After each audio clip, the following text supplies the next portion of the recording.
이제 제가 목회 영성신학 박사 과정이기 때문에 약간 좀, 이 조직신학이나 이렇게 이론신학은 약간 틀립니다. 우리는 이제 목회를 위한, 우리 이제 캔드마이도 목회를 위한 교의학 주제 해설인가요? 그 해설 프로그램 있지 않습니까? 그래서 목회를 위해서 이제 우리는 학문을 하는 것이다라는 전제를 가지고 하는 부분이 너무 좋아서 제가 영상도 많이 보고, 또 교수님들도 주제를 공부를 많이 하고 있는데, 제 박사과정은 이제 이론뿐만 아니라 그 이론을 목회 현장에 적용시켜서 나온 그 열매가 있어야지 이제 패스가 되는 겁니다. 없으면 이제 패스가 되지 않는 그 부분이기 때문에 그런 부분에서 이제 프랙티스 한 부분에서 이게 접근하는 부분이기 때문에 제가 이제 12페이지짜리 논문을 가지고 이제 짧은 시간에 이야기를 해야 되는데, 제 생각에는 이제 예수기도이기 때문에 아마 예수기도가 생소하실 것 같아요. 동방의 헤스카즘이라는 그 영성 자체가 굉장히 생소하고, 지금 우리 한국교회 렉시오딥이나 센트럴 프레이어, 가스펠 컨템플레이션 이런 개념도 굉장히 우리에게 생소해서 우리 이제 일반적인 영성 서방 영성이지만 우리로서는 좀 어려운 부분이 있는데, 이제 저는 동방 이제 1054년 이후에 단절되었던 동방 영성을 가져와서 이게 그 교수님 지적대로 굉장히 무리가 있지 않나 하는 생각을 들 정도로 이론적으로 갭이 있는데, 그래서 제 생각에는 예수기도의 방법을 먼저 설명을 해드리고 논문을 제가 발제하는 것이 훨씬 낫지 않을까 하는 생각이 있고요. 그래서 먼저 예수기도의 방법도 이야기를 먼저 해드리겠습니다. 그리고 또 하나의 전제는 제가 저기 박사 논문 쓸 때 제 논문 초안이 500페이지가 넘었습니다. 주광 160으로 해서 A4에서 500페이지가 넘는 초안을 만들어서 교수님께 가지고 가서 빠고 다녔어요.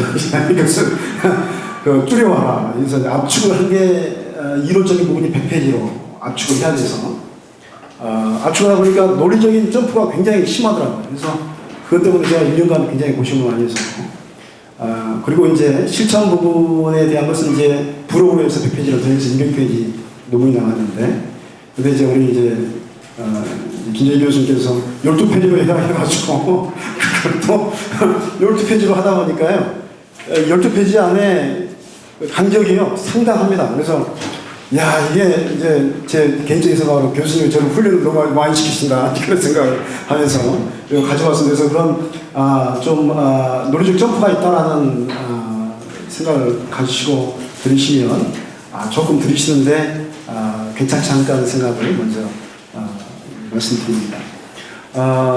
동방교회 영성은 헤스키아즘이라고 합니다.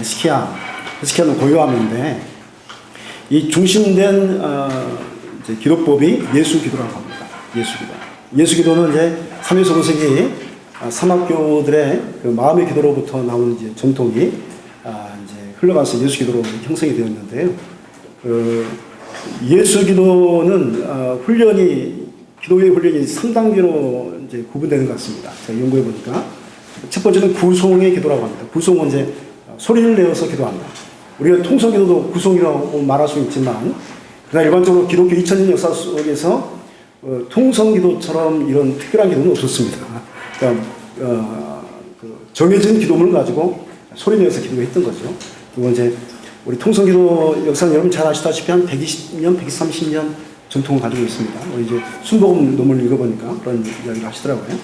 아무튼 이제 이 삼학교우들이 처음에 했던 것은 구성기도로서 이제 청원기도로서 아주 강력한 그런데 이제 시편 70편 1절 말씀처럼 그 말씀 가지고 카시아노 쓰는 기도였는데, 그 말씀을 계속 하루 종일 반복하는 겁니다. 그래서 하루 종일 반복하는데 3,000번을 채우는 겁니다. 3,000번의 기도를 채우고, 그걸 넘어선 사람은 6,000번을 채우고, 6,000번을 채운 사람은 12,000번을 채울 정도의 수준까지 올라가는 것, 그것이 마음의 기도라고 하는데, 거기에 이제 예수 그리스도에 대한 신앙 고백으로서 조금 더 발전된 것이 예수기도라고 이야기할 수가 있습니다. 그래서 여러분 제 논문의 부록 편을 봐주시면 제 설명이 좀 더 수월할 것 같습니다. 부록을 보고 이제 나머지 논문은 좀 빨리 진행하는 걸로 하겠습니다. 뒤편에 부록이 있는데요. 기도의 방법론을 제시했습니다. 그래서 그 보시면 이제 6가지, 글씨 안 보여서 안경을 보셔야 되겠네요. 6가지 이제 형태의 기도문을 제가 논문에 적어놨는데, 올해 이제 퓨리의 엘리에이손이라고 해서 주여 불쌍히 여기셔서 그런 강구를 이제 끊임없이 기도했던 거죠. 그런데 여러 가지 형태로 이 밖에도 다른 기도의 형태, 헬리나웨이 소개한 건 양도 틀리거든요. 그래서 많은 형태가 나와 있습니다. 저는 이제 6번째 기도로 제가 지금 명성 수련을 인도하고 있고 또 지도하고 있고 제 교회에서 기도를 안내하고 있습니다. 그래서 하나님의 아들 주 예수 그리스도시여 이 죄인에게 자비를 베풀어 주소서. 이 기도를 시작할 때 제가 지금까지 기도를 해봤더니요, 구성으로 이 기도를 하지 않으면 기도가 이루어지지 않습니다. 소리는 기도로 시작해야지만 기도가 이루어집니다. 대략 봤더니 한 달 정도 걸리더라고요. 우리 목사님들도 제가 목회자 세미나도 해봤거든요. 근데 해봤는데 영성수련도 한 몇 번 해보고 그랬는데 이분들이 공통적으로 예수 기도가 이루어지는 시기가 구성으로 한 달 해야지 입에 붙습니다. 그래서 예수 기도를 3등분 한다면 훈련 기간을 입에 붙는 기간이 한 달이 걸리고 입에서 머리로 가는 기간이 대략 그 정도 걸리고 머리에서 가슴으로 내려오는 그걸 통해서 이제 내면적인 기도가 아주 깊이 시작되는 것을 보게 됩니다. 그래서 하나님의 아들 주 예수 그리스도 이 죄인에게 자비를 베풀어 주소서라는 구성 기도는 누구나 할 수 있고요. 근데 이제 논문에도 나오지만 이것을 내면화시키는 기도, 침묵 기도는요 아무나 할 수는 없습니다. 이게 제 논문에 전제가 좀 빠져 있습니다. 그래서 전제가 몇 개 빠져 있는데 아무나 할 수 없고 이런 이제 그 내면의 심장 박동과 호흡에 맞춰서 기도하는 건데 이런 기도하려면 영적 지도를 받거나 아니면 이런 이제 워크숍이나 영적 수련을 통해서 지도를 받은 뒤에 이게 가능하다라는 전제가 들어갑니다. 제 논문의 의의 중에 하나는 뭐냐면 구속으로는 많이 하거든요. 지금 한국교회에서도 예수기도 많이 합니다.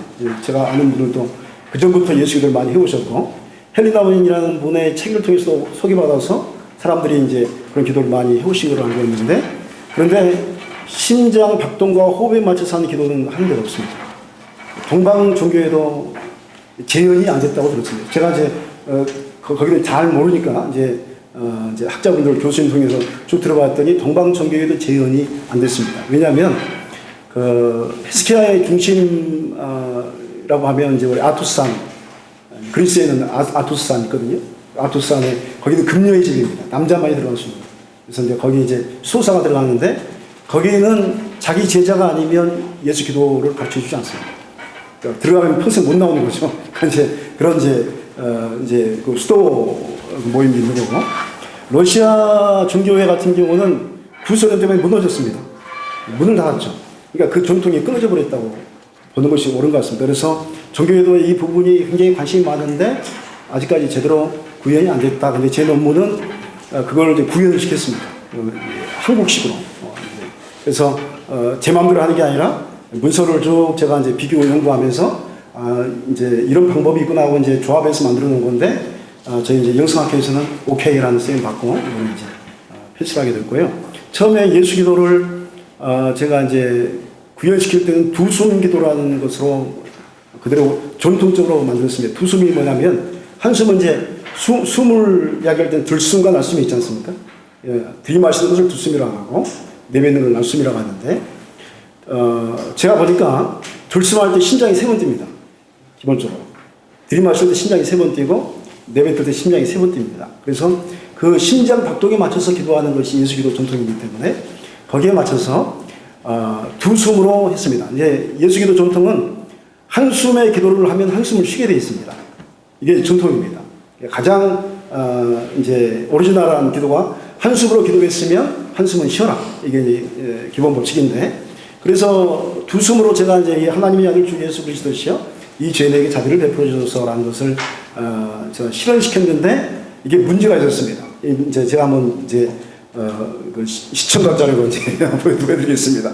제가 이제 그 처음 이제 우리 목회자들에게 설명할 때 이제 이 부분을 이제 항상 이야기하는데 보여드리면서 하는데요. 심장 박동이 두근두근 뛰니까 여기 맞춰서 이제 했는데 하나 위로 올라가는 것은 들숨이고 밑으로 내는 건 날숨입니다. 그래서 하나님의 아들 주 예수 그리스도 이 죄인에게 자비를 베풀어 주셔서 들숨 날숨 똑같은 기도를 해야 되거든요.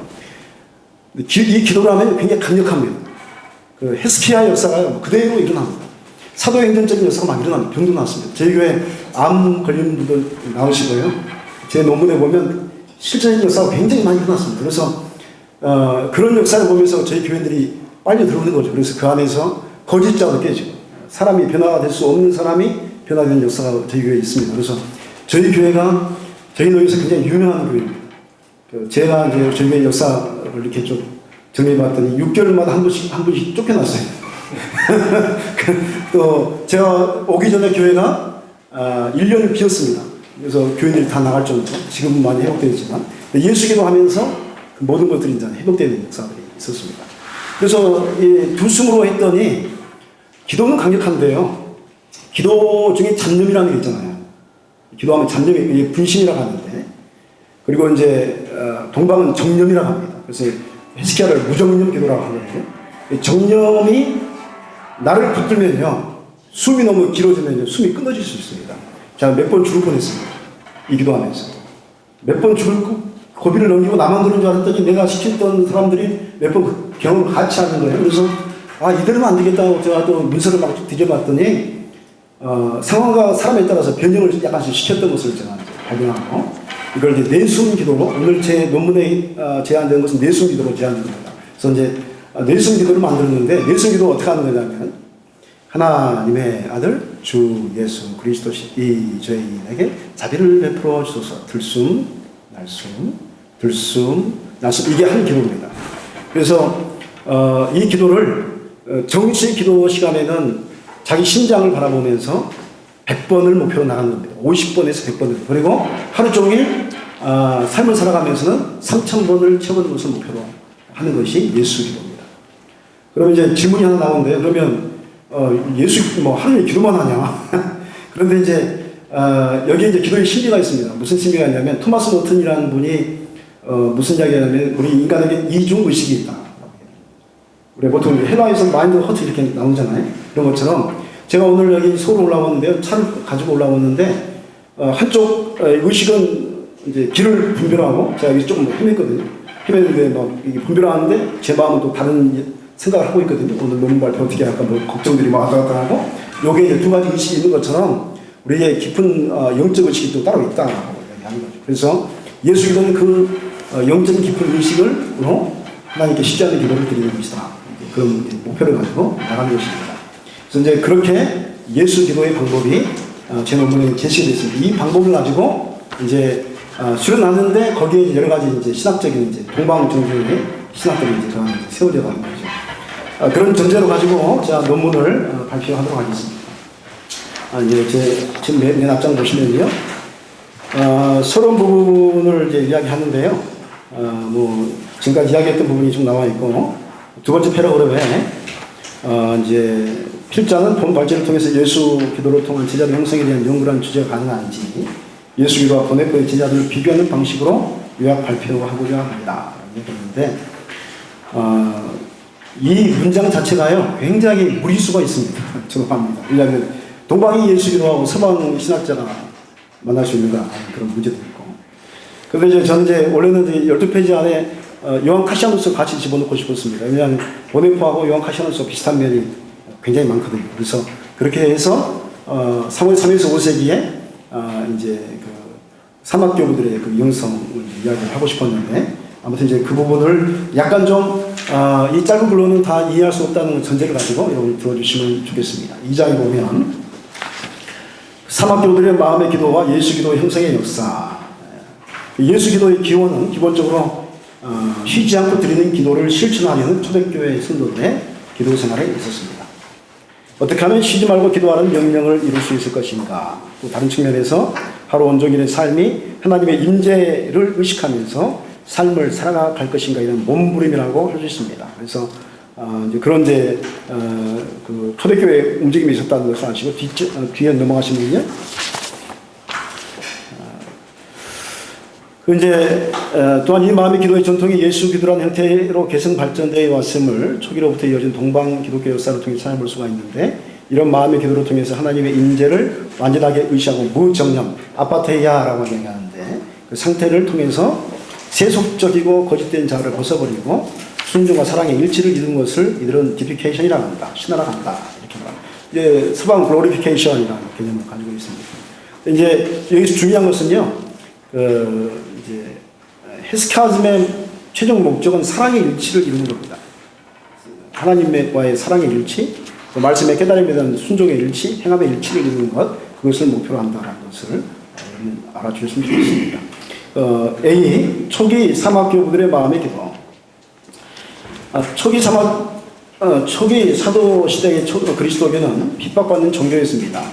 거기에서 한 5줄, 6줄 밑에 내려가면요, 이제 313년 콘스탄틴 대제의 기독교 공의사건과 밀라노 침략은 외적으로 그리스도의 승리를 보였으나 내면적으로 영성적인 큰 위험에 처하는 상황으로 이어지게 됐다. 그리고 밑에는 이제 사막으로 탈출이 이야기되는데요. 이 부분을 이제 설명을 잠시 드리면 AD 313년에 이제 콘스탄틴의 기독교 공의이 있었고 밀란 침략이 일어나게 됩니다. 핍박받던 종교가 이제 로마의 국교가 됩니다. 그러면 왼쪽으로는 그리스도의 승리라고 볼 수 있겠지만 학자들 또 여기 이야기하시잖아요. 그런데 내면적으로는 교회에 들어갔더니 하나님이 안 계신 겁니다. 왜 그랬을까요? 공직에 나가려면, 우리말로 공무원이라도 하려면 세례 받아야 됩니다. 교회에 나가지 않으면 정치할 수 없고 사업할 수 없고 다 막히는 겁니다. 그래서 교회에 그리스도를 믿어서 나가는 게 아니고 국가의 종교이기 때문에 나간 겁니다.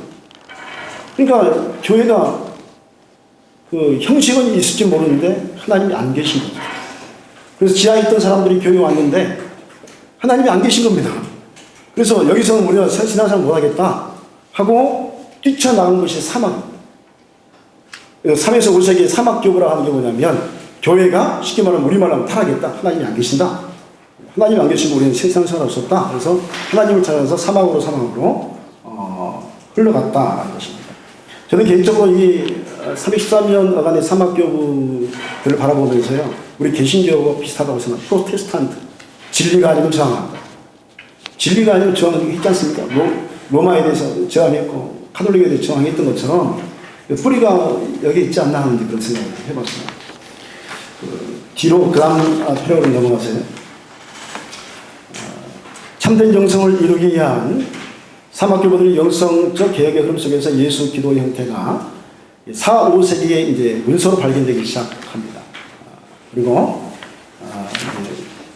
세 번째 줄 밑으로 내려가서 이들의 기도는 처음 기도이자 구속이었는데 일반적으로 이들의 기도는 7세기에 요한 클리마스코스에 의해 불려진 모놀로기스토스로 명명된 짧은 양식으로 짧게 반복된 간절의 기도였다. 그러니까 처음에 사막교부들은 부르짖는 기도를 했습니다. 그런데 예를 들어서 사자가 쫓아오고 짐승이 쫓아오는데 길게 기도할 수 없었기 때문에 짧은 기도를 하면서 그런 위험들을 피하기 시작했고 물이 필요할 때, 음식이 필요할 때 이 기도로서 그들이 구원받기 시작합니다. 그래서 이제 그래서 마음의 기도, 아주 단순하면서도 끊임없이 강력하게 화살 기도를 드리는 것을 그들은 선택을 하게 됐습니다. 그래서 이제 그렇게 3에서 5세기에 기도했는데 4세기, 5세기에 문서로 나타나기 시작했다. 그 정도 아시면 될 것 같습니다. 그 다음에 넘어가서 B로 넘어가겠습니다. 신화의 헤스키야 업적, 호흡으로 드린 예수 기도. 네. 인용분 다음 패러그램 보시겠습니다. 캐슬린 존스는 신화의 사안의 대표적인 3명의 헤스키야 영성가로 요한 클리마코스, 헤즈키우스, 피로테우스를 말하는데 이 사람들은 모두 밑에 보면 아파루키우스와 요한 카시오누스의 영향을 받은 것으로 알려졌다. 그리고 그들을 위해서 호흡과 예수 기도가 합해지는 시도가 있었다. 이게 아주 중요한 사건으로 이야기됩니다. 여기서 요한 카시오누스라는 분이 참 중요하거든요. 왜냐하면 이분은 서방신학자인데 동방의 사막으로 가서 동방의 영성을 배웠습니다. 예수 기도, 마음의 기도로 배워서 그분이 서방에 전파합니다. 그래서 가져와서 전파한 곳이 어느 곳이냐면 베네딕토회. 베네딕토회의 주칙서에 상당한 영향력을 끼쳤습니다. 그리고 그 베네딕토의 주칙서를 통해서 베네딕토가 시작되었는데 그 중심의 영성이 우리가 요즘에 이야기하는 렉시오드입니다. 거룩한 독서라는 묵상법이 중심에 서게 됩니다. 이런 부분들은 좀 앞으로 연구가 많이 돼야 될 것 같습니다. 뒤에 보시면요. 항상 하나님에 대한 인식을 더 깊게 하기 위해서 큰 소리로 암송하는 방법에 무엇인가 특별한 것이 필요했습니다. 구성 기도를 하시는 예수 기도 하시는 분들이 이제 예수 기도를 하다 보면 조금 더 깊이 들어가고 싶어 하는 열망이 생기거든요. 기도를 좀 더 깊이 하고 싶어 하는 열망이 생깁니다. 그래서, 이제 거기에 대해서 제시를 하는 게 이제 침묵 기도를 하게 되는 거죠. 뒷부분에 대한 언급을 안 했던 것 같은데, 이제 어떤 사람이 이야기합니다. 카시아누스에게 왜 침묵으로 기도해야 합니까? 라고 했을 때, 카시아누스가 두 가지를 이야기합니다. 하나는 뭐냐면, 내 옆에 같이 기도하는 사람에게 방해가 되지 않게 해서 침묵으로 기도합니다. 또 하나는, 침묵으로 기도하면 마귀가 기도하니 틈타지 못합니다.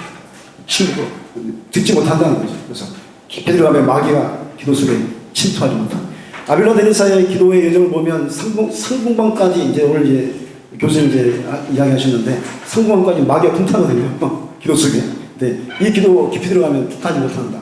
그렇기 때문에 침묵으로 기도한다. 그런 이야기를 이제 한 것을 제가 읽었습니다. 아무튼 이제 그래서 호흡과 심장 박동에 맞춘 기도에 대해서 이제 계속 이야기되는데 사막교부들에게서 호흡과 예수 이름의 부름과 헤스키야를 결합하는 어떤 기록도 초기에는 발견되지 않았는데 시나이가 이제 그걸 이제 시작했다 하는 거죠. 그래서 헤스키야의 업적이 구성을 했던 것이 이제 침묵으로 심장 박동과 호흡을 맞춰서 하는 것으로 이제 그래서 심장 박동과 호흡을 맞춰 기도하면 온몸으로 기도하게 되어 있습니다. 여러분 해보시면 저는 지금도 계속 합니다만 해보시면 온몸으로 기도할 수밖에 없습니다. 이건 그냥 단순히 그 기도문을 암송하는 게 아닙니다. 영혼, 몸, 육이요 한꺼번에 기도하게 됩니다. 여러분들이 동방은요 이혼론을 배격합니다. 이혼을 굉장히 싫어합니다. 그래서 배격하면서 우리가 보통 이제 그 2분설, 3분설 하잖아요. 영혼과 영혼, 육 이렇게 나오잖아요. 동방은 영혼, 몸, 육으로 나옵니다. 2분설을 피하면서. 이 부분 피하면서 그런 이제 그런 특징이 있습니다. 그걸 여러분이 이제 참고해 주시고 전인격적인 기도가 된다. 10번이요. 아투스산의 심장과 호흡의 일치적 예수기도. 이제 아투스산으로 넘어갑니다. 초기 아투스산의 형성은 5에서 9세기에 시작되었는데 여러 형태의 수도 생활에 조직화되었고 10세기 중엽인 아투스산은 동방 수도 생활의 중심지가 되었음을 우리가 알 수 있습니다. 호흡법과 연결된 예수기도에 대한 최초의 증언자가 13세기 후반에 살았던 아토스산의 은수자 니케포로스로 알려져 있습니다. 다음 줄에 보면 예수기도의 신장과 호흡법의 발전과 신화의 신학적 정립을 한 인물로 그레고리오스 팔라마스 13세기 14세기 사람인데 이분이 동방교에서 굉장히 중요한 분입니다. 아마 서방의 토마스 아퀴나스하고 좀 말할 수 있을까요? 아무튼 모르겠는데 이 토마스 아퀴나스의 토미즘의 사상을 가지고 동방교회에 들어온 사람이 발람이라는 사람이 있습니다. 그레고리오스 팔라마스하고 발람의 논쟁이 시작됩니다. 둘이 굉장히 치열한 싸움을 합니다. 왜냐하면 이제 이 발람이 생각하기에는 이 예수 기도하는 사람들이 저 배꼽을 보는 것 같거든요. 이렇게 막 기괴한 영상으로 기도를 하는 막 그림이 있습니다. 이렇게 이제 고개를 원래 예수 기도 처음에 있던 분들은 이 턱이요 이 가슴에 닿아야 됩니다. 그래서 심장을 바라봐야 합니다. 저 몇 번 하려고 했는데 안 돼요. 이게 고수가 아니어서 이제 딱 떼가지고 심장 바라보면서 느끼면서 기도한 거거든요. 그러니까 그런 그림을 보면서 뭐라고 했냐면 옴팔로포스코이라고 이제 배꼽 바라보는 사람이다. 기괴한 사람들이다. 비판을 하면서 이게 무슨 종교의 정통 영성이 될 수 있냐고 비판을 하고 싸움했는데 이분은 이제 토미즘의 신학자이기 때문에 이제 그 이원론적인 어떤 사상을 가지고 돌아서 논쟁을 하는데 그레고리오스 팔라마스는 성서적인 사상으로 돌아가야 합니다. 말씀 성서에서 이야기하는 그 관념하면 안 된다 하는 그 싸움을 해가지고 나중에 그레고리 팔라마스가 이깁니다. 그래서 그분의 헤스카즘이 동방종교의 핵심적인 교리로 자리 잡고 그리고 이제 어떤 사람들이 이제 평가하기를 그러므로 말미암아 서방과는 완전히 결별했다 그런 이제 평가를 내놓고 있습니다. 그래서 그레고리 팔라마스가 굉장히 중요한 학자로 이야기됩니다. D번에 러시아 헤스카즘의 지속적 체험의 예수기도 앙리 피에르 링켈은 14세기 몇몇 비잔틴 헤스카스들에 의해서 러시아의 예수기도가 소개됐다고 말하고 있는데 헤스카즘을 향한 러시아의 흐름은 아토스산에서 영성술을 받았던 키예프의 동굴 수도원의 창시자 성 안토니를 통해서 시리아 정신이 공급받게 되었습니다. 그래서 그 제자들과 함께 그 다음 줄이요. 이런 흐름 속에서 결정적으로 헤스키야를 최초로 시작한 곳은 러시아의 동부 경계선이라고 하는 곳이라고 볼 수 있습니다. 이곳은 이제 몽골과 접경 지역인데 몽골 사람들이 끊임없이 침략을 합니다. 그래서 고난의 땅이라고 이야기를 하는데, 그래서 이제 거기 이제 세 번째 줄 밑으로 내려가면 러시아의 헤스키야는 15세기 이래 더 많은 발전을 이루었는데 특별히 도제기관을 아토스에서 보낸 소라성 닐이 대표적인 인물입니다. 소라성 닐은 헤스키야의 수련으로 첫째 정욕과 싸우는 것, 둘째 심장으로 기도하는 것, 셋째 성광 체험을 명료하게 설명을 하고 있습니다. 15세기에 소라의 성닐. 그러다 그 다음 챕터는요, 17세기는 변질이, 타협이 일어나기 시작했다. 어디 가나 이제 변질이 한 번씩 있잖아요. 그래서 종교적인 사람들로 타협이 일어나고 정치적인 사람으로 타협이 일어났는데, 그러다 그 다음 패러그램의 중반을 보시면 18세기에 이게 회복이 됩니다. 그래서 대표적인 인물로 닐의 전통을 대변하는 사람으로 사르프의 성 베사라핌이라는 사람이 이제 회복을 시키는데, 여기에 이제 성령론이 아주 대두가 됩니다. 동방교회의 성령론은 우리 서방은 틀리게 실질적입니다. 추상적이지 않아요. 실제로 역사합니다. 그게 굉장히, 저도 이제 연구하면서 당황스러웠던 게, 저도 서방의 신학을 했기 때문에 이 책을 읽으면서 어느 때는 이게 뭐 받아들일 수 없는 부분이 많았거든요. 그런데 성령론은요 아마 굉장히 실질적입니다. 여러분 읽어보시면 아실 겁니다. 아주 충격을 받을 수가 있습니다. 이분들은 직접적인 어떤 그런 이야기를 많이 하기 때문에. 그래서 이제 핵심이 성령에 대한 이야기를 할게요. 그때 이제 18세기에 회복되면서 그렇게 이제 이야기됩니다. 그 다음 패러그램에 사막교부들의 마음의 기도가 예수 기도로 동방 종교에서 유지되고 발전되면서 공통적인 부분은 자기 부인이라는 무정념 사상을 가지고 있음을 알 수가 있습니다. 이제 제가 12페이지로 압축하다 보니까 막 생략이 된 게 있는데요. 서방의 무라는 사상이 있습니다. 서방의 기독교에. 그러니까 이제 아마 처음 들어보신 분도 계실 겁니다. 왜냐하면 우리 서방이 무슨 무사상이 있나? 불교나 이야기하는 거죠. 그런데 한 가지 아셔야 할 게, 불교에 무가 있죠. 우리 기독교에 무가 있습니다. 유물론주의자들의 무가 있습니다. 똑같은 무지만 의미가 틀립니다. 우리가 그걸 이제 배울 필요가 있습니다. 그래서 이제 그런 연구들이 많이 일어나야 할 것 같고, 그런데 이제 동방으로 가면 무정념, 아파테이아라는 개념이 있습니다. 그런데 제 논문에 이 전제가 안 되어 있는데, 무하고 무정념은 같을 수는 없어요. 상당히 좀 의미가 틀리죠. 여기에 대해서 설명하려면 굉장히 많은 논문이 필요할 건데, 글이 필요할 건데, 그런데 제가 이야기하고 싶은 게 뭐냐면, 서방의 무사상과 동방의 무정념 사상의 공통적인 부분은 자기 부인이라는 것입니다. 자기를 부인하는 거죠. 내가 그리스도 함께 십자가에 못 박힌다. 그랑 갈라디 2장 20절 말씀, 내가 죽으면 내가 없는 거죠. 그리고 시작되는 그런 영성, 그런 부분에 대한 공통적인 부분을 제가 이제 바라보고 나가는 것입니다. 그래서 그런 부분에 대한 접근이라고 이제 바라보시면 조금 이해가 되실 듯도 합니다. 아무튼 그 부분을 읽어보겠습니다. 공통적인 부분은 자기 부인한 무정념 사상을 가지고 있음을 알 수 있는데, 쉬지 않고 기도하는 명령을 실천하는 헤스키야는 고요함이거든요. 헤스키야 영성의 중심에는 자아의 무정념을 이루는 제자도 정신이 발견된다 할 수 있다. 즉 무정념을 통해서 신화를 이루는 기도법인 예수 기도는 전 인격적인 차원에서 예수 그리스도의 말씀에 대한 깨달음과 순종, 사랑의 합의를 이루는 일치를 추구하게 된다. 여기서 일치라는 것을 여러분 이제 오해하시면 안 되는데, 신이 되는 게 아닙니다. 이거는 이제 사랑의 하나됨, 사랑 안에서 일치를 이루어져 가는 것, 말씀에 대한 깨달음, 말씀과의 일치, 그런 이야기를 하는 것입니다. 순종의 일치, 그런 이야기를 합니다. 그것은 호흡과 심장 박동과 예수 기도의 일치를 통해서 온몸이 기도와 하나 되는 과정으로 나타납니다. 아침에 말씀을 묵상하고 또 말씀과 깨달음과 함께 예수 기도를 통해서 온종일 기도하는 삶, 그리고 또 예수 그리스도를 뒤따르는 제자들의 삶의 고귀함을 재현시키는 그런 기도.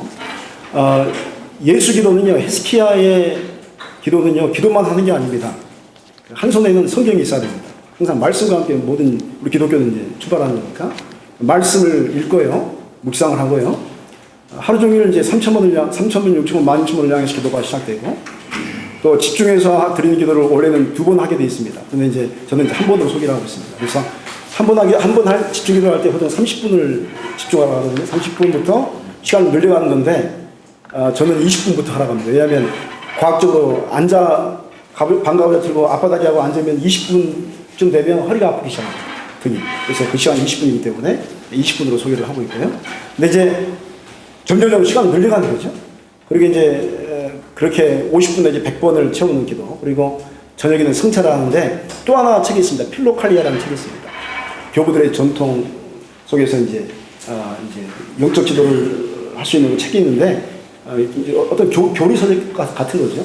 그거를 항상 읽게 되어 있습니다. 그리고 영적 지도를 받게 되어 있습니다. 그런 것이 함께 가는 것이 예수 기도라고 하는 것을 여러분이 아시면 좋겠습니다. 3번 보네퍼의 제자도가 예수 기도. 이 보네퍼의 제자도를 이야기할 때 제가 이제 캐리그마에 처음 하는 거기 때문에 제가 하기 맞고 제가 실수한 부분이 있습니다. 원래 제안을 두는 겁니다. 이 보네퍼의 제자도 영성의 정의의 제안은 나우폴기라는 나를 따르라 책에 한정되었다는 것을 말씀드리고 있습니다. 왜냐하면 제가 석사 때 나우폴기를 가지고 논문을 썼거든요. 그래서 그걸 발전시켜서 왔기 때문에 보네퍼의 전체 영성을 다 이야기하기에는 바운드리가 너무 크죠.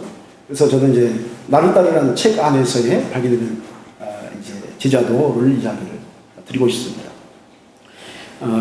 그 보네퍼에서요. 5번째 줄을 보면 다시 말한다면 참된 기도는 무 안에서 거짓 자기로부터 참 자기를 깨움으로써 제자도의 문이 열리게 하는 은총의 도구이기 때문이다. 마음의 기도는 그리스도인으로 하여금 신비에 빠지지 않고 집착으로부터 자유와 해방을 누리게 한다. 그리고 동시에 하나님과 소통을 할 수 있는 존재로 변형되게 합니다. 참된 나는 참 자라는 말로 사용될 수 있는데 참 자는 하나님의 형상을 회복된 존재이다. 그러므로 하나님의 형상이 회복된 존재는 하나님의 말씀에 대한 뜻의 일치, 사랑의 일치를 이룬 존재이다. 테오리아도 이걸 추구합니다. 이제 콘템플라시오 이것도 그걸 추구하고요. 이 상태를 동방의 해석하기 위해서는 디피케이션 신화라고 설명하고 서방에서는 영화로 설명을 합니다. 또 그 다음 패러그래프에 넘어간다면 보네퍼는 산상순적인 인간에 대해서 관심을 갖습니다. 그렇다면 산상순적 인간은 어떤 모습입니까? 이 부분은 예수 기도를 통해서 이루고자 하는 제자도의 모습과 같은 것으로 보네퍼의 주장에 의하면 참자는 예수 그리스도의 모습을 닮은 존재로서 산상순의 팔복에 말하는 모습이다라고 저는 이렇게 보고 있습니다.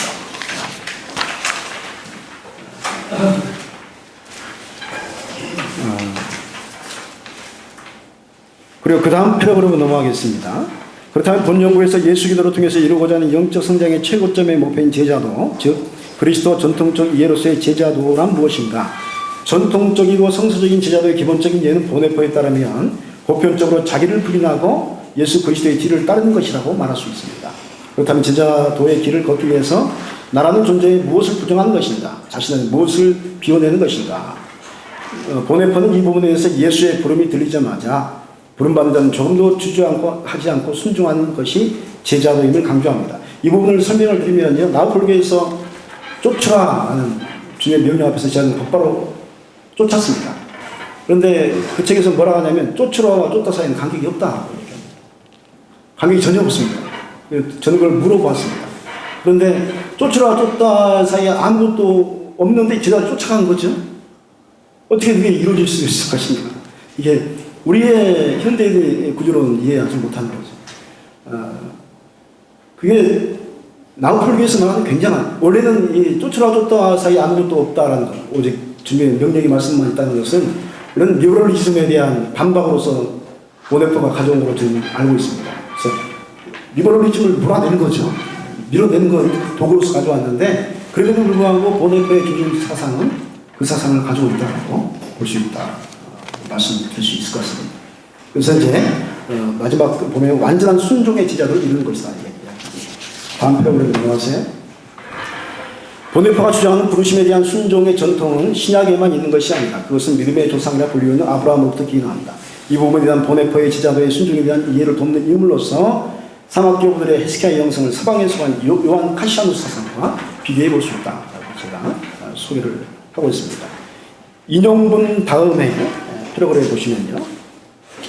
보네포는 위의 글에서 예수는 제자를 부를 수 있는 정권을 소유했고 그것은 말씀에 대한 순종으로서의 부름임을 주장합니다. 그리고 주님은 나를 따르라고 명령하시는 제자에게는 결국 이 명령, 이것이 전부다라고 분명히 선을 긋습니다. 이것이 가능하다. 보네포가 주장하는 부름과 순종 사이의 중간 단계가 없음에 대한 이해는 현대인들에게 이해할 수 없는 난해한 질문을 부여합니다. 왜냐하면 현대인들의 인식의 기본 구조는 기성적 논리에 있기 때문입니다. 그러므로 중간 단계가 없는 결론은 이해될 수 없습니다. 그러나 보네포는 이런 부름과 순종 사이에 아무것도 없음에 대해서 부름을 받은 자는 자신이 가진 모든 것을 버렸다라고 설명을 합니다. 그래서 이제 그 다음 패러그래프에 보면요. 보네포는 이 말의 의미에 대해서 7가지 논리적 전개로 부름과 따름 사이에 무엇을 주장하는데 그것은 첫째, 완전히 버리라는 말. 둘째로 안전된 생활을 떠나서 불안전한 생활로 들어가는 말로. 세 번째로 예측할 수 있는 생활에서 떠나 예측할 수 없는 우연한 생활로 들어가는 말로. 네 번째, 유한한 가능성의 영역에서 무한한 가능성의 영역으로 들어가는 말로. 다섯 번째로, 제자직은 보편의 율법이 아닌 모든 율법을 완전히 뒤집는 것으로. 여섯째는, 제자직은 오직 예수 그리스도를 매이는 것으로. 프로그램 모든 이상 모든 율법을 철저히 무너뜨리는 것으로. 마지막은 예수 외에는 다른 내용이 전혀 없다라고 기록했습니다. 그 다음 패러그래프에 보시면요. 반면에 카시아누스는 이 부르심과 순종 사이에 존재할 수 있는 요소들을 간과하지 않았습니다. 카시아누스는 예수의 제자들이 벌인 4가지 포기의 단계를 설명합니다. 첫째, 남의 것과 관련된 포기로서 더러운 돈에 집착하고 단순히 수도사라는 호칭을 자랑스럽게 스럽다고 시작하는 것들. 둘째는 우리에게 속한 것의 포기. 셋째는 영과 정신 안에서 이상에서 특히 인간적인 소유와 관련하여 발생하는 모든 것을 포기하는 것.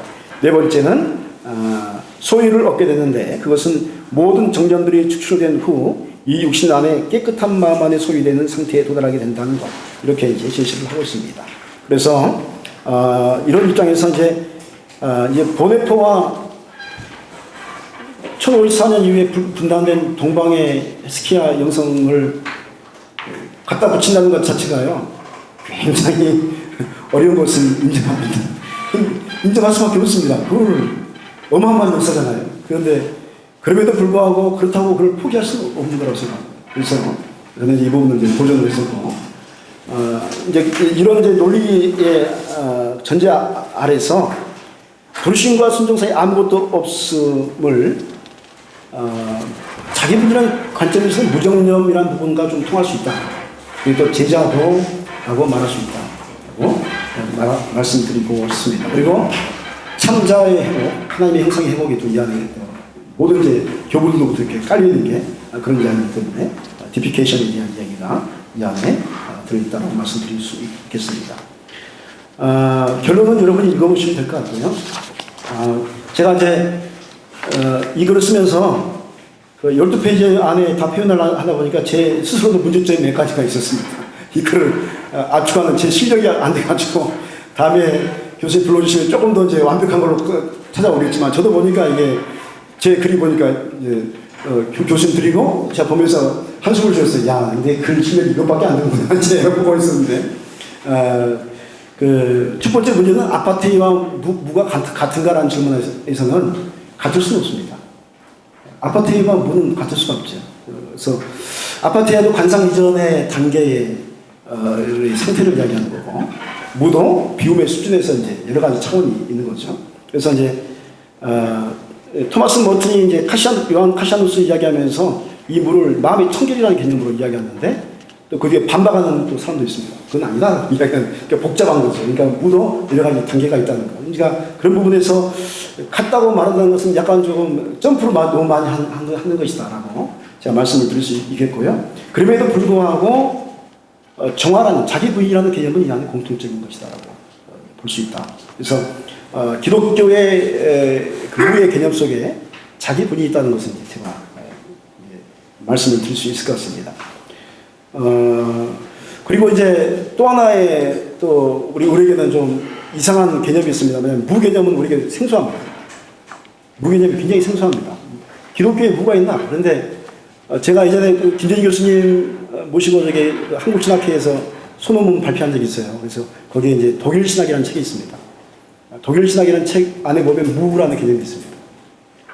기독교 안에 무가 흘러왔던 거죠. 그 무 개념을 발제하면서 제가 깜짝 놀랐던 게 루터가 그 책을 애독했습니다. 그래서 어떤 학자는 루터에게 무 사상이 전달되지 않았으면 종교개혁은 일어나지 않았다. 그 이제 평가를 합니다. 그러니까 우리에게는 생소한 거죠. 그럴 수만 있는 겁니다. 그런데 똑같은 무라는 글자도요, 불교에서 말하는 무하고 기독교의 무는 의미가 틀립니다. 유물론자가 이야기하는 무하고 기독교의 무는 또 틀린 겁니다. 예를 들어서 테오리아라는 단어를 아실 겁니다. 테오리아, 테올로기아, 테올로지 이렇게 나가는 테오리아, 이걸 이제 관상이라는 표현을 쓰잖아요. 그런데 이게 오늘 이제 교수님께서 이제 이야기해 주시겠지만, 그 플라톤 철학에서 나오는 이데아 사상이 아닙니다. 테오리아가 출발이. 그런데 그거를요 기독교로 가져올 땐 다른 의미로 사용하는 거예요. 테오리아가 플라톤 철학의 테오리아하고 기독교의 테오리아가 틀립니다. 차이가 있습니다. 물론 이제 근본적인 차이는 그 안에 죄인이라는 것, 인간의 은혜가 필요하다는 것, 이 개념이 들어가기는 확실히 틀려지지만, 거기에 대해서 이제 테오리아를 해석하면서 라틴어로 가져오면서 컨템플라시오라는 단어를 사용합니다. 그러니까 이제 다르다는 거죠. 그런데 이제 설명은 컨템플라시오하고 테오리아는 같다, 이렇게 또 이야기를 합니다. 아무튼 이제 그 개념을 가지고 헬라인들에게 설명해야 되기 때문에 그런 과정이 있었던 거죠. 그런데 개념은 틀린 겁니다. 단어가 테오리아라고 해서 철학의 테오리아하고 기독교의 테오리아하고 성서적인 테오리아는 틀린 거죠. 그런 것을 여러분이 이해하시면서 그렇게 보셨으면 좋겠습니다. 40분까지 딱 맞췄습니다. 감사합니다.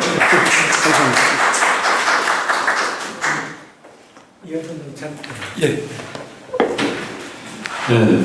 네, 우리 정경호 박사님 이렇게 쭉 얘기하는 거 들어보니까 저도 이제 예수 기도를 오랫동안 이제 감리교 영성센터에서 이제 같이 해보고 있습니다. 근데 목사님 말이 맞아요. 어떤 때는 치유도 일어나고 마음이 변화도 일어나는데 제가 볼 때는 이미 기도의 경험이 있는 사람이 예수 기도를 할 때 조금 더 기도에 대해서 있는 것 같아요. 그러니까 우리 목사님도 내가 잠깐 봤더니 기도의 수련이 오랫동안 있었을 거예요.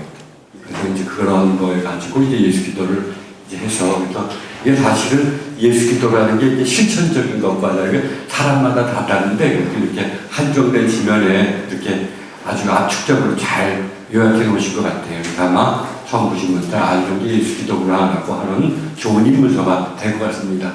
저는 잠시 요거 짧으니까 그냥 읽어 내려가도록 하겠습니다. 네, 정경호 28페이지부터입니다. 정경호 박사님은 자신의 학위 논문을 요약한 글에서 동방교회의 전통적인 영성 수련 방식인 예수 기도를 통해서 보네포가 추구하야 했던 제자도를 성취할 수 있다는 논지를 펼칩니다. 이를 위해 정 박사님은 예수 기도와 보네포의 제자도를 설명한 후에 결국 양자가 무사상에서 공통점을 갖는다고 주장합니다. 보네포의 제자도가 추구하는 자기 부인의 부사상과 예수 기도가 추구하는 무정령은 결국 동일한 목표를 지향한다는 것입니다. 이 글의 주제인 기도는 그리스도의 삶 가운데 가장 중요한 부분을 차지하지만 모든 사람들이 자명하게 받아들인 개념은 아닙니다. 기도라고 할 때 사람마다 다르게 받아들이는 것입니다. 기독교 역사는 기도가 얼마나 다양하게 때로는 상이하게 받아들여지는지를 보여주고 있습니다. 그러나 그리스도교 영통신앙은 대체로 아빌라의 성 테레사에 의존하면서 기독교인의 기도를 구성기도, 묵상기도, 그리고 관상기도로 구분합니다. 물론 초기 수도자들과 그리스도인들은 이러한 구분을 알지 못했습니다. 그들에게 기도란 고난 속에서 주님의 이름을 부르는 것이었습니다. 동방교 교부들도 위기의 순간에 하나님을 찾은 것을 기도의 본질로 간주합니다. 이고요. 그러나 초기의 수도자들은 죄로 인해 왜곡되고 상처받은 옛자로부터 나오는 악한 생각들이 인간을 휘두르는 것만큼 인간의 삶에 위협적인 것이 없다고 생각했습니다. 동방교회는 이러한 내적인 위기 상황 속에서 주님의 이름을 부르는 초기 그리스도인의 기도를 마음의 기도 혹은 예수 기도로 부릅니다. 그들에게 기도란 간구입니다. 그러나 그들에게 간구의 기도는 묵상의 차원을 갖고 있으며 묵상 또한 관상의 차원을 내포하고 있습니다. 다시 말하면 악한 생각을 바라보며 주의 이름을 부르는 기도가 깊어지면 존재의 깊이인 마음으로 내려가는 묵상의 차원이 드러나며 이러한 묵상의 차원이 깊어지면 마음속에 현존하신 하나님을 바라보는 관상이 시작된다는 것입니다. 마음의 기도는 궁극적으로는 하나님을 바라보는 관상을 지향합니다. 그러나 마음의 기도는 지성이 정화의 과정을 통해서 하나님을 바라보게 되면 하나님과 하나가 된다는 철학적 플라톤적인 관상과는 다릅니다. 사실 마음의 기도는 플라톤의 관상사상을 받아들인 오리게네스와 에바그리우스의 지성적인 관상을 경계하기 위해서 동방교회 교부들이 제시한 성서적 대안이기도 했습니다. 사실 동방교회가 지향하는 마음의 기도는 성서의 토대를 둔 기도입니다. 동방교회는 플라톤 철학의 영성을 수용한 에바그리우스의 지성적인 관상 대신에 성서의 토대를 둔 시리아의 지도자 마카리우스의 마음의 영성을 수생하는 중심축으로 받아들였습니다. 따라서 동방교회의 마음의 기도를 비성서적으로 그리스적으로 간주하는 것은 역사적으로나 신학적으로 옳지 않습니다. 오히려 기도의 궁극적인 주체가 머리가 아니라 마음이요 인간이 아니라 성령이라는 동방교회 통찰력은 지성주의에 치우친 서방교회로 하여금 성령이 기도 속에서 인간을 어떻게 인도하는지를 반성하는 데 도움이 될 것입니다. 그리고 성령이 기도를 통해 신자들을 그들의 존재의 깊이인 마음으로 그리고 이를 통해 인격을 통합시키려 한다는 통찰력은 서방교회의 신선한 자극이 될 것입니다. 오늘날의 서방교회도 동방교회와 영성적 교류를 통해서 마음의 기도에 커다란 관심을 표명하고 있습니다. 특히 카톨릭의 영성 사상가들은 마음의 기도야말로 초기 그리스도인들의 기도일 뿐 아니라 성서적 영성에 근거한 기도라는 깨달음의 기초에 서방교회 그리스도인들로 하여금 초기 그리스도인들의 기도인 마음의 기도를 받아들이러 촉구하고 있습니다. 이러한 맥락에서 정경호 박사가 개신교 전통에는 아주 낯설지만 성선적이며 전통적인 예수 기도를 논문의 주제로 삼았다는 사실은 어떠한 경우에도 높은 평가를 받아야 됩니다. 예수 기도는 이 기도를 받아들이지 않는 사람에게도 이 기도에 비춰서 자신들이 드리는 기도를 반성해 볼 수 있는 기회를 제공해 주기 때문입니다. 더욱 이 예수 기도를 목회 현장에서 받아들인 것은 용기 있는 행동이 아닐 수가 없습니다. 개신교는 아직 카톨릭 영성뿐 아니라 동방교회 영성에도 의구심을 가지고 있기 때문입니다. 정 박사님은 마음의 기도를 개신교인들에 소개하기 위해서 이 기도를 보네포의 제자도와 비교합니다. 그리고는 다음과 같은 결론을 내립니다. 이런 부정림을 통해서 하나님의 형상을 회복하는 몸부림은 보네포의 자기 부인의 무사상과 일치한다. 제자도가 추구하는 자기 부인과 마음의 기도가 추구하는 부정림은 무사상에서 만난다는 것입니다. 제가 여기서 몇 가지 제가 느낀 것을 적었습니다. 그러나 종교사에서 다양하게 해석되어 온 무사상을 아무런 여과 없이 그리스도교 전통에 적용하는 것은 무리가 있는 것처럼 보입니다. 사실 무사상은 하나님의 인격성의 근거에 하나님과 인간의 관계를 일치가 아니라 친교로 제시하는 동방교회 교부들이 극복하려 했던 플라톤의 관상사상과 유사합니다. 무사상이 되기 위해서는 합일이 되어야 되는데 그런 바로 합일이 아니라 친교라는 것을 강조하는 것이 앞으로 동방교회의 사상이라는 것입니다. 그리고 마음의 기도와 보네포의 영성을 좀 성급하게 비치는 것 또한 무리가 있어 보입니다.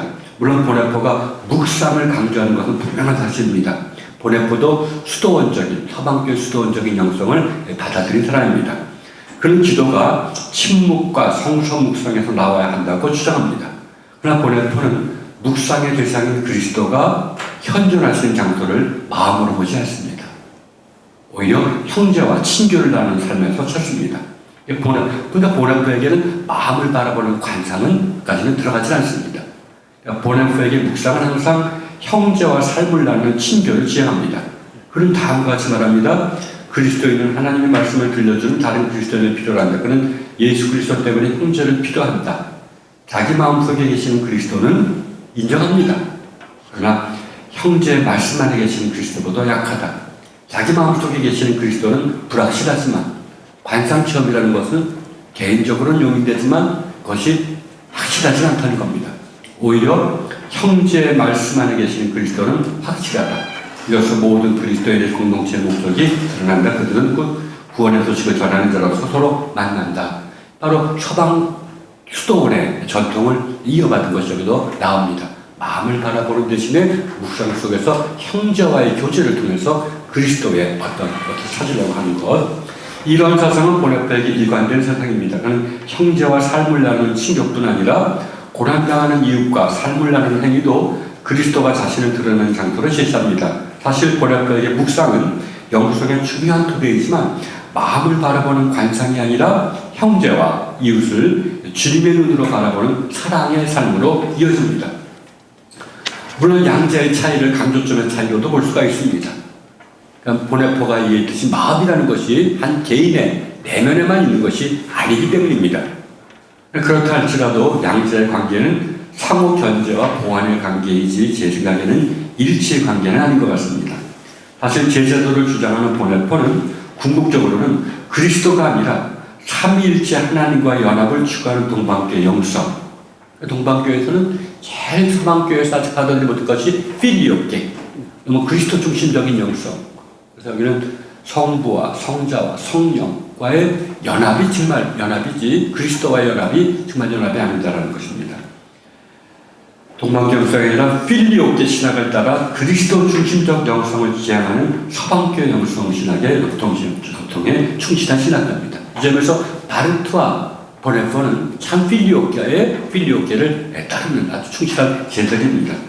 하나 정 박사님이 논문에서 양자의 공통점을 치우쳐서 좀 양자의 차이를 해명하지 않는 것은 좀 아쉬운 점이 아닐 수가 없습니다. 또 마지막으로 제가 것은 정 박사님이 예수 기도 수행에서 도입한 호흡법과 자세는 어떤 사람에게는 커다란 도움이 됩니다. 왜? 기도를 사실 몸의 자세도 여기 개입되어야 되기 때문입니다. 마음만이 아니라 몸도 필요하다는 것. 그러나 특정한 호흡법과 자세가 기도의 방법으로 자리 잡으면 때로는 본질적인 것과 부차적인 것이 혼동될 수도 있다고 생각합니다. 교회 역사가 보여주듯이 호흡법과 자세에 대한 강조는 불필요한 논쟁을 야기시켰습니다. 그래서 이제 아토스탄의 수도자들에 대한 비판이 너희들은 이슬람의 어떤 그런 기도 방식을 도입한 것 아니냐. 또 최근에 앤소니 드 멜로라는 아주 유명한 영성자가 인도에서 선교사를 하다가 영성가가 됐는데 그분이 카톨릭에서 성자받았습니다. 굉장히 뛰어난 영성가. 왜냐하면 그 힌두교의 그런 요가를 기도에 이제 받아들였기 때문에 자칫 기독교 정체성에 이게 위험이 된다는 의미로 정죄를 받기도 했습니다. 따라서 이러한 사실 예수 기도의 몸의 자세와 호흡법을 도입한 것은 교부들이 아니라 13세기 아토스탄의 수도자들이었습니다. 물론 그들이 받아들인 호흡법과 자세를 저는 결코 폄하하려고 하지 않습니다. 자세가 공경의 자세가 되고 바르면 기도도 나옵니다. 자세가 바르지 않거나 호흡이 불규칙하다면 기도도 올바로 되지 않는 것. 우리 정 박사님이 실험을 통해서 그건 참 맞는 말입니다. 그러나 호흡법이 보조적인 역할을 수행하며 또 사람에 따라서는 다른 방법으로 대체 가능하다는 사실 또한 강조되어야 우리가 영성수들을 인도하시는데 좀 여러 가지 방해 요소를 받지 않을 수도 있다는 생각이 들어서 적습니다. 또 그럼에도 불구하고 우리 개신교의 낯설지만 결코 간과할 수 없는 주제를 풀어나가면서 성서와 전통에 비춰서 한국교회 영성의 문제를 숙고하도록 해주는 우리 정 박사님의 해안과 용기에 공감하면서 정 박사님의 영성과 사상이 계속 발전해 나가기를 기원합니다. 또 여기는 안 썼지만 모든 영성가들이 했지만 기도하기에 앞서서 프락시스, 수행, 수도 또는 실천이라는 말로 번역되는 것이 우리말로 하면 계명을 철저히 지키는 것이죠. 경자가 되지 않고 기도가 되는 것을 굉장히 경계합니다. 아까 정경도 박사님 얘기했듯이 수도사들이 아토스탄의 수도자가 자기 진짜 외에는 기도를 안 가르쳐준다. 배척하려고 하는 것이 아니라 수행이 안 된 사람에게는 수행이 덜 된 사람에게는 기도를 아직 알려주지 않습니다. 왜? 수행 없이는 왜 에바그리프 이런 말을 하잖아요. 수행 없이 기도하는 자는 수없이 구멍난 통에다가 물을 붓는 어리석은 자와 같다. 그럼 이 참 한국교회가 통성기도도 옛날 원산대 부문당 보면 그 선교사들 기록의 사람들의 기록을 보면 통성기도하다가 그들의 기록을 보면 나는 전에는 머리로 회개했지만 지금 마음으로 회개하는 법을 배웠고 지금은 통성기도를 통해서 나는 마음으로 기도하는 법을 배웠다라는 말이 나옵니다. 기도는 다 통하는 것 같은데 우리 한국교회 부족한 것은 기도도 저지만 수행하는 것. 우리가 초기 한국교회 교회들처럼 하나님 주신 계명에 철저히 순종하는 것, 수행하는 것, 이것이 좀 부족하지 않나. 이것도 나중에 또 학생들, 교인들 지도하실 때 조금 더 강조했으면 좋겠다 생각합니다. 이상입니다. 네, 조금 시간을 질문 좀 하시고요.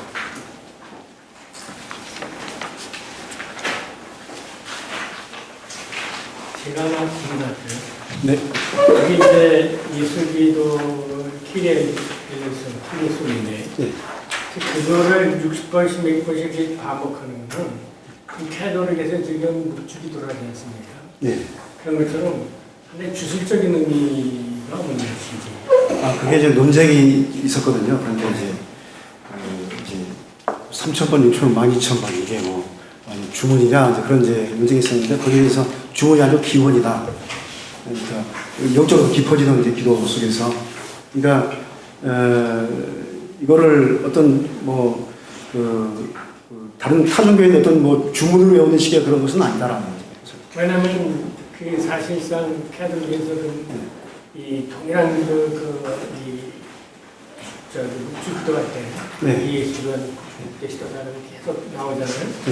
이 기도는 자기에 있는 마음에 이끌어내는데 동일한 말을 계속해서 6,000번 몇 번씩 그 묵주기도만 하다가 아무리 최소한 50번 한단 말이죠. 네.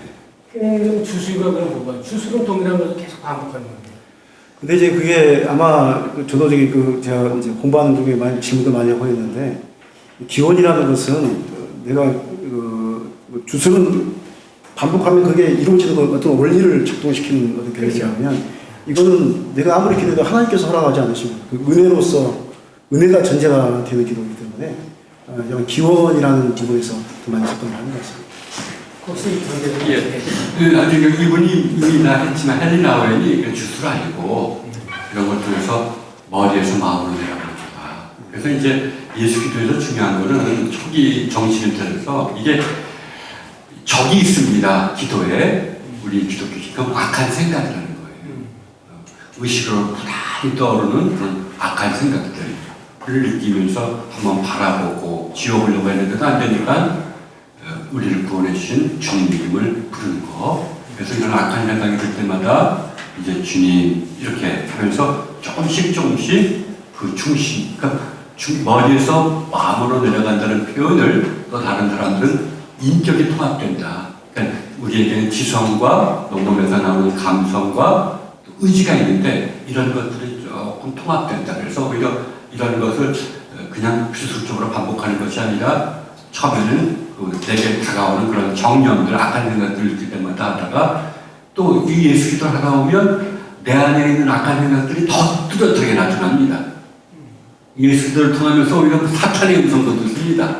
그러다 보니까 이제 이걸 하면서 점점점 내 머리로만 생각했던 것이 이제 여기에 지성과 감성과 의지가 통합되면서 그래서 이제 마지막에는 이제 종교에서 이제 부정신학으로 나간다는 게 하나님을 보지 못하는 게 보는 거다 막 이런 게 나오는 게 쉽게 말하면 이제 머리가 아니라 마음으로 하나님의 음성을 듣는 거예요.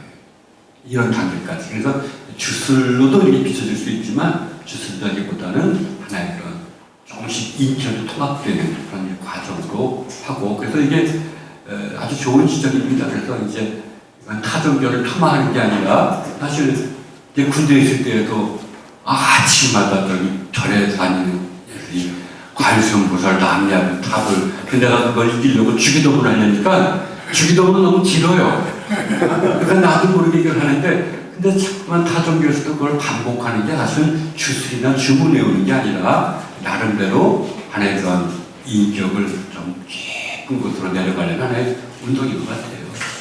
그러면 지금 하시는 그 기도가 네. 관상 기도하고 어떤 관계가 있나요? 이제 관상이란 말 자체가 이제 약간 오해들이 많이 있는 것 같아요. 테오리아라는 것이 관상이거든요. 근데 이제 헬라 철학의 테오리아하고 기독교의 테오리아는 상당히 격차가 있고요. 그리고 이제 데오리아를 관상으로 번역, 우리나라 말이 참 오해를 만드는 것 같은데, 관상으로 번역을 해가지고 한문적으로 사용하기 때문에, 제가 그 몇 년 전에 책을 쓰면서 제가 어떤 이야기를 했냐면, 관상하니까 사주팔자 보는 걸 생각한다고. 관상은 그런 게 아니다. 그래서 하나님의 말씀 안에 깊이 들어가서 그 사랑과 일치를 이루는 것이 관상이거든요. 그래서 이제 그런 부분에서 헤스키야도 그런 걸 추구합니다. 관상적인 기도라고 볼 수 있는 거죠. 사랑의 일치를 추구하는 겁니다. 그러니까 신비를 추구하는 게 아니고요. 어떤 신기함을 추구하는 게 아니라 사랑과 순종의 일치를 이루는 것. 그걸 추구하는 겁니다. 제가 항상 듣고 느낀 건 뭐냐면 지금 기도를 말씀하시는 내용을 이렇게 제가 생각하는 거예요. 이 기도가 이 하나님을 향해 가려고 하는 거지 그러니까 인격을 완성시키는 게 아니다.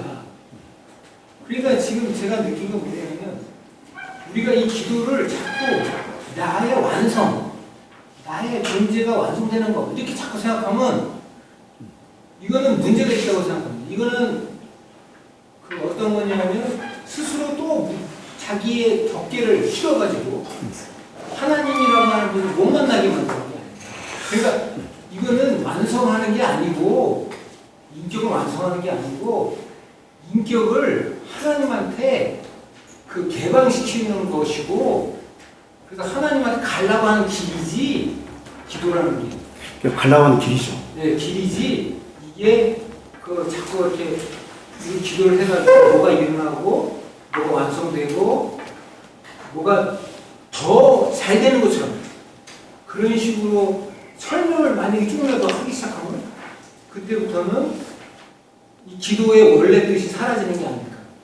트랜스포메이션이라는 단어 자체가 그러니까 기도를 그러니까 지금 우리 반상 기도도 이런 무슨 예수님도 이게 내 인격을 완성시키려고 하는 의미가 전혀 없고 이게 하나님 만나려고 하는 거지 하나님 만나기 위해서 하는 거지. 성 아우구스티누스가 관상을 이야기하거든요. 그러니까 그거를 그러니까 하나님 만나서 내가 완성된다 이렇게 얘기를 했기 때문에 문제가 된다는 거죠. 제 얘기는. 그 하나님의 형상이 회복되지 않으면 하나님을 참되게 만날 수 없다라는 전제를 가지고 이야기합니다. 그래서 이제 우리 개신교에서 이게 받아들이기 우리는 왜 그 부분은 많이들 논의를 하지 않았습니다. 왜냐하면 말씀을 예를 들어서 좀 쉬운 이야기로 말씀을 바라보는데 자연인이 말씀을 바라보는 것하고 성령의 사람이 말씀을 바라보는 것 차원이 틀리겠죠. 그러니까 똑같은 말씀이에요.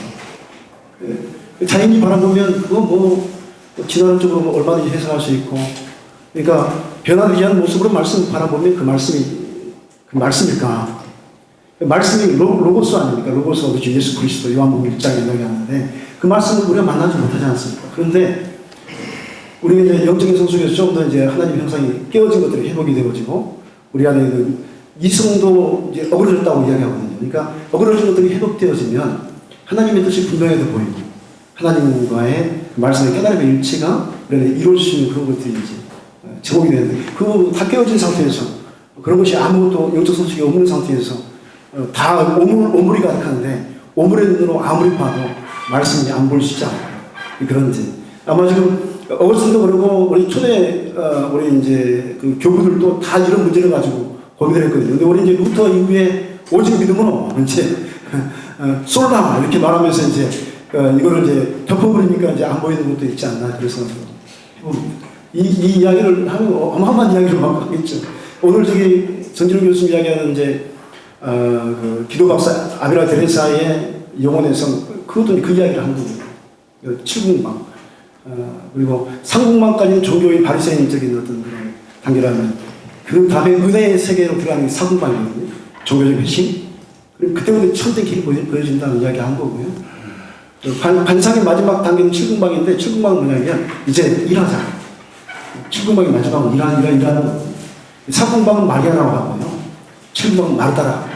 그래서 이제 참된 일이 뭐냐, 참된 사역이 뭐냐, 하나님 앞에 순종하는 게 뭐냐 그런 부분에서는 관상적인 부분이 굉장히 우리에게 의미가 있지 않을까. 그렇기 때문에 고대로 지금까지 2000년 동안 띠오리에 대한 이야기를 한다고 생각합니다. 내가 우리 황 교수님 질문을 내가 드리는 예수님 질문이 참 타당한 질문이에요. 저도 네. 질문하고 싶었는데. 질문인데 이 정교회의 기본적인 입장은 하나님은 우리 마음에 계세요. 그러니까 이제 그래서 이제 그 성육신과 예수 그리스도의 부활로 말미암아 주님이 우리에게 주어지셨다, 선사됐다. 어디에?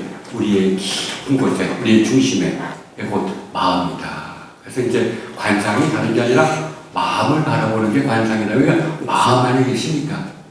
이제 그런데 이제 우리가 이것을 조금 좀 서방 교회라든지 보내고도 이걸 의심하고 이렇게 하고 또 하는 게 이 마음이라고 그러면 한 개인의 그런 내면에만 하나님이 너희들을 그때 가둬놓는 거 아니냐. 하나님은 형제에도 있고 자유로우신 분인데 가둬놓은 거 아니냐. 그래서 이제 정교회하고 가장 친한 게 이제 그 심리학자들이 이제 그런 것들하고 이제 친합니다. 마음의 문제를 하니까. 근데 그래서 내가 전에 그 86년도에 이제 수도원을 기도와 명상이라는 독일에서 그 세미나에서 가서 기도원을 갔었어요. 그래서 수도원을 가는데 그때 말도 못 알아듣고 그냥 일만 하다가 저녁에 잠만 자고 이렇게 왔는데 제 지도 교수님이 그때 오트 교수님인데 이분이 얘기를 하는 걸 들었어요. 그래서 당신은 하나님을 어떻게 느끼냐? 그러니까 그 수도자가 마음으로 느낀다. 그랬더니 오트 교수가 얘기를 하더라고요. 마음이 어디 있냐고. 네.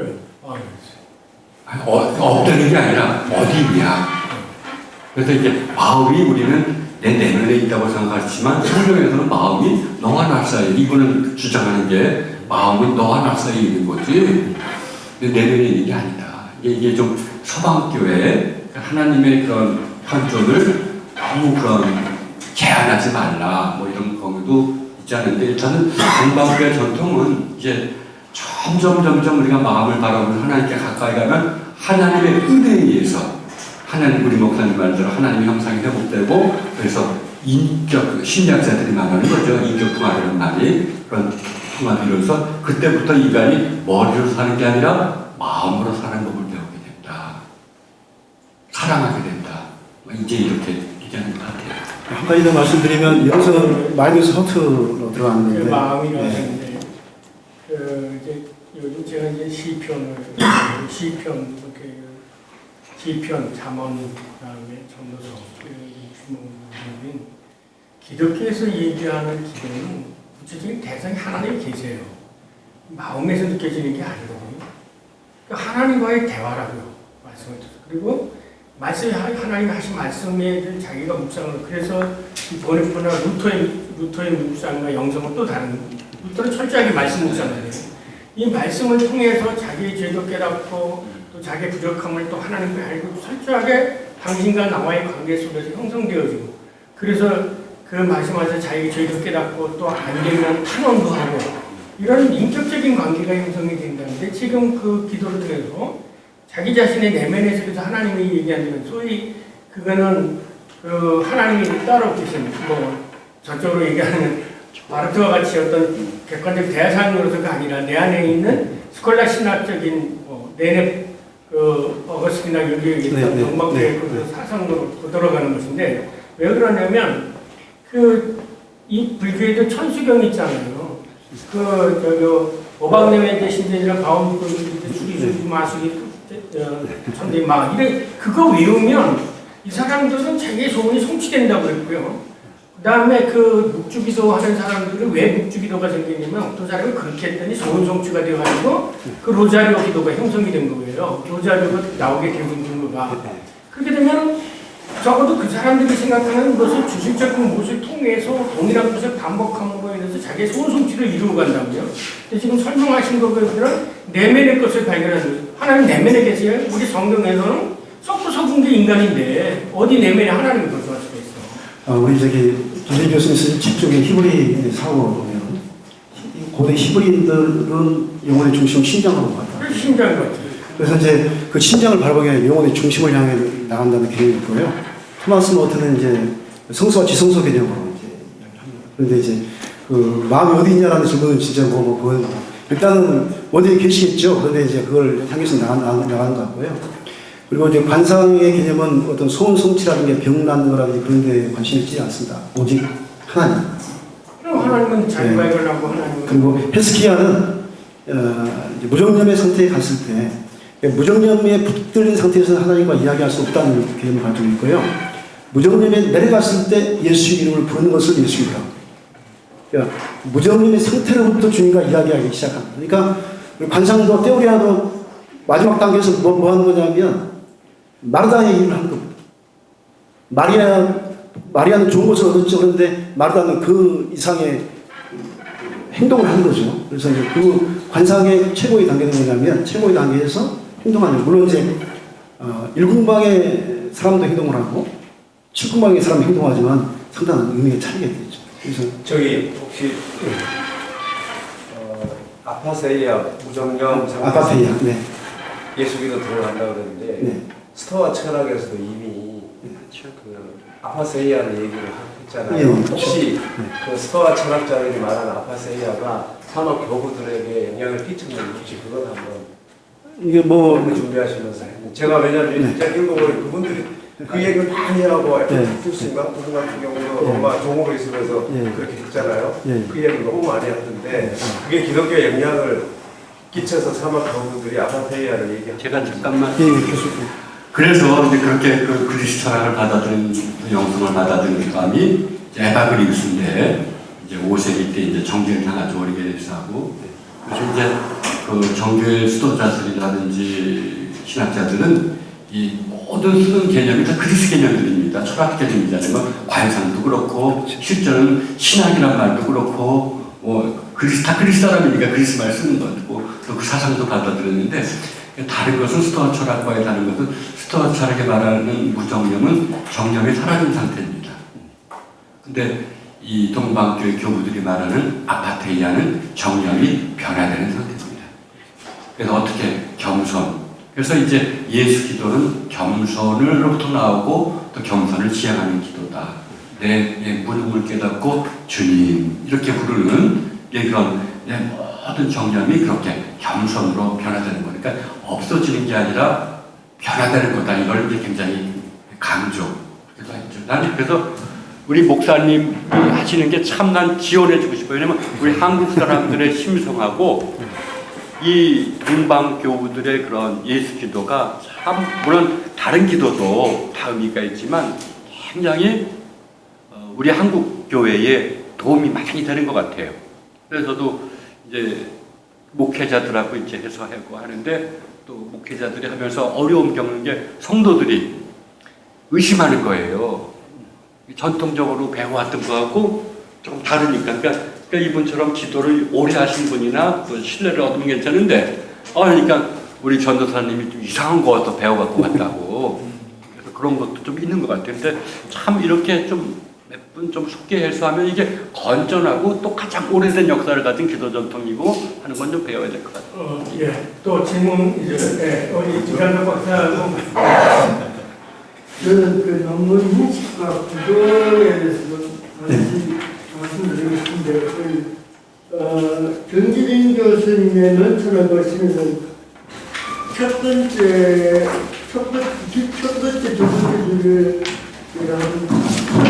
그게 뭐죠? 전도가 못하는 자신의 박사학위 논문을 요약하니 그래서 전문의 전투적 법칙인 예수 그리스도 속에 원해통을 추구하는 제자들을 성취할 수 있다. 이렇게 논지를 그 논문을 요약을 하셨는데, 지금 전진우 목사님의 그 논문에 그리는 그 예수 그리스도를 통해서 제자들을 신뢰하는 게 아니고, 그래서 예수 기도의 목표나 제자들의 목표가 같다고 지금 말씀하셨죠. 네.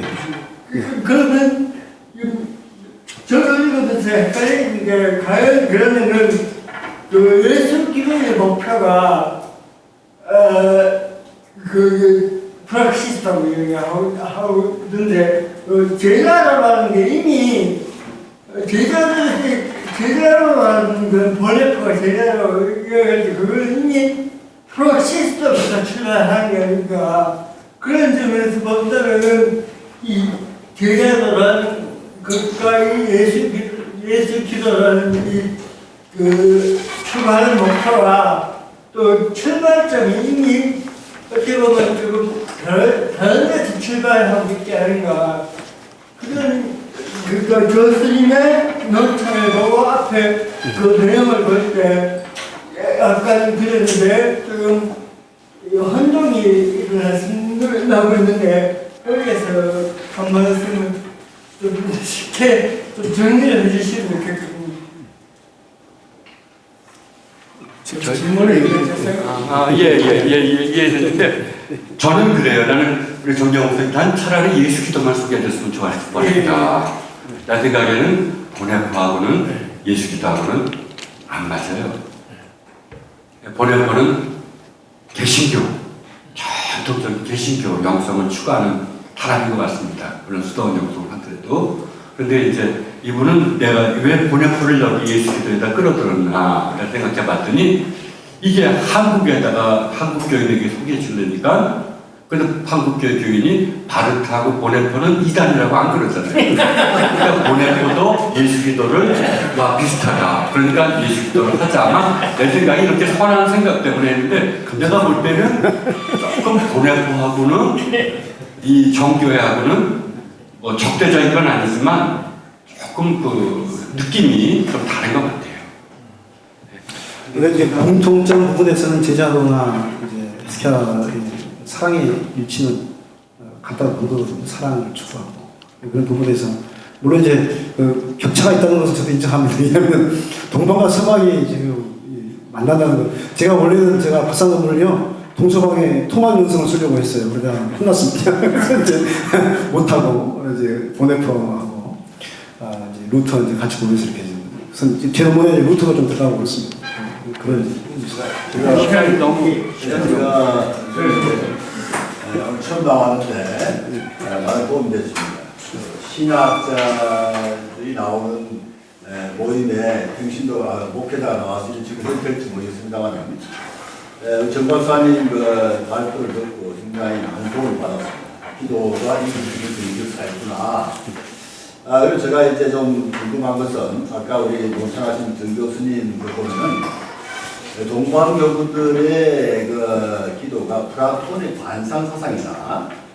관상사상이 정확하게 어떤 개념이며 이것이 동방에서 어떻게 관상기도로 흘러왔는가라는 문제 하나고 또 하나는 지금 저기 이동호 목사님이 관상기도를 하시다가 한국교회 비난을 받아서 이단성이 있다 이상하다 해가지고 그만뒀는데 한국에서 어떻게 수행해야 할 것이며 또 하나는 우리가 목회자로서 관상기도를 하는데 이 관상기도 어떤 주제로 기도했을 때 내가 받는 관상기도의 상하고 다른 사람이 드는 관상기도 상하고 다를 때 이럴 때 어떻게 이것이 하나님의 말씀인지 음성이 구별할 수 있는 방법이 있는가 그걸 좀 말씀 좀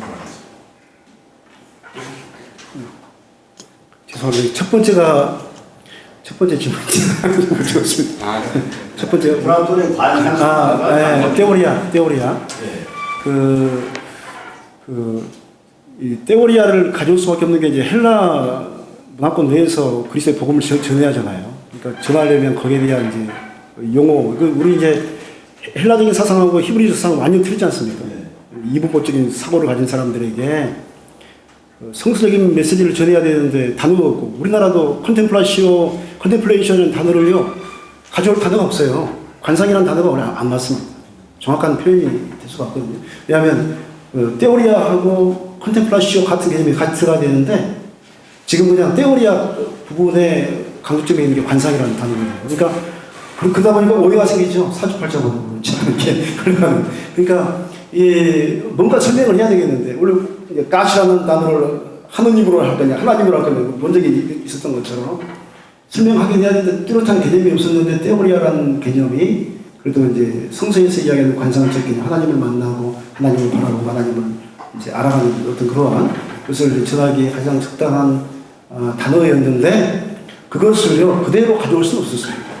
그래서 이제 첫 번째 성서적인 테오리아를 가져와서 이렇게 적용하신 분이 필로라는 분이 계세요. 유대 철학자들. 필로가 구약에 테오리아 가져오면서 어떤 개념을 집어넣냐면 중재자의 개념을 넣습니다. 이게 이제 로고스라는 개념을 가져와서 그걸 설명하면서 이제 처음으로 적용하죠. 그래서 이제 그 넘어오면서 여러 가지 이제 그래서 큰 차이 뭐냐면 헬라 철학의 테오리아는 예를 들어서 뭐 제일 원인이 누수가 부식해 요관에 들어와서 두 가지 방향으로 해방이 이루어지죠. 하나는 이제 육체를 찢어내야 되니까 고행주의가 나오고 또 하나는 육의 죄는 영혼에 영향을 주지 못하기 때문에 쾌락주의에 빠져버리고 두 가지 철학의 흐름이 있죠. 예, 그런 이제 흐름을 우리가 받아들일 수는 없는 거죠. 그래서 이제 가져온 게 은혜라는 개념을 가져. 우리는 죄인인데 하나님의 은혜가 필요하다. 그래서 이제 테오리아라는 개념이 신학에 이제 그대로 적용돼서 그것이 5세기까지 계속 어거스틴 이제 라틴어를 주로 많이 했죠. 그 헬라어를 잘 못했다는 이야기를 잘 들었는데 그래서 라틴어 개념으로 해서 이제 테오리아를 컨템플라시오 그 개념을 가지고 같이 사용하게 됩니다. 거기에 대해서도 굉장히 좀 복잡한 그런 이야기가 5세기까지 막 이어지거든요. 그러니까 그 부분을 이야기하면 한정 없는 거 그런 이제 그런 개념으로 성서의 어떤 개념을 이야기하기 위해서 테오리아를 도용한 거지 그 개념을 그대로 사용하지 않았다. 이렇게 말씀드렸습니다. 테오리아라는 말은 본다라는 예, 본다, 비전. 본다라는 뜻을 한자어로 표현하니까 관상인데 네. 관상 기도원에 가보셨어요? 수도원에? 예, 저 가봤어요. 어디 가보셨어요? 이제 저는 이제 부정신학 쪽에 이제 센트리프레 쪽에 갔어요. 그 캐드릭의 우리나라 관상기도원이 저 베론에 가면 있어요. 네. 그때 거기 가봤는데 관상기도원에 들어가면 안 나와요. 거기서 평생 거. 근데 죽어요. 그냥. 봉쇄. 네. 봉쇄수녀원에 갔는데 네. 관상이라는 게 뭐냐면 여기 그 캐드릭에서 성체조배라는 걸 하잖아요. 네. 그 2시나 3시 사이에 성체조배를 하는데 그걸 관상이라고 해요. 관상은 뭐냐면 앞에 나온 예수 그리스도의 뭔가 그 떡 피를 갖다 놓고 거기서 보는 거예요. 예수 그리스도를 실질적으로 본다고 그렇게 생각하거든요. 그게 메디타지언이 아니에요. 그러니까 이것을 만약에 관상이라는 것을 우리가 본다라는 것을 떨고 플라톤 쪽으로 끌고 나가가지고 하나의 그 레프렉션이라든가 메디타지언으로 생각하면 관상기도가 그러니까 그것을 관상기도로 끌고 나가기 위해 퀘이커 교도로 넘어가는 거예요. 퀘이커 교도로는 그냥 가만히 앉아서 하나님의 명상 통해서 말씀 듣는 거 아니에요? 그래서 왜냐면 그것 터미놀로기를 더 정확하게 얘기를 해야 될 것 같아요. 네. 이제 우리 그게 그냥 무조건 이렇게 해서 온 게 아니라.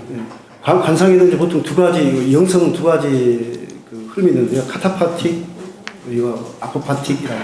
그러니까 긍정의 결이 있고 부정의 결이 있습니다. 그러니까 긍정의 결은 비전, 보는 거죠. 그게 맞는데 부정적인 관상이라는 말이 안 있습니다. 그래서 그 개념이 조금 더 이제 연구를 해야 되겠지만 컨템플라시오라는 개념 속에 함께 포함되어 있잖아요. 그런 이제 추정을 할 수 있습니다. 근데 거기에 대한 연구가 더 앞으로 좀 더 돼야 할 것 같습니다.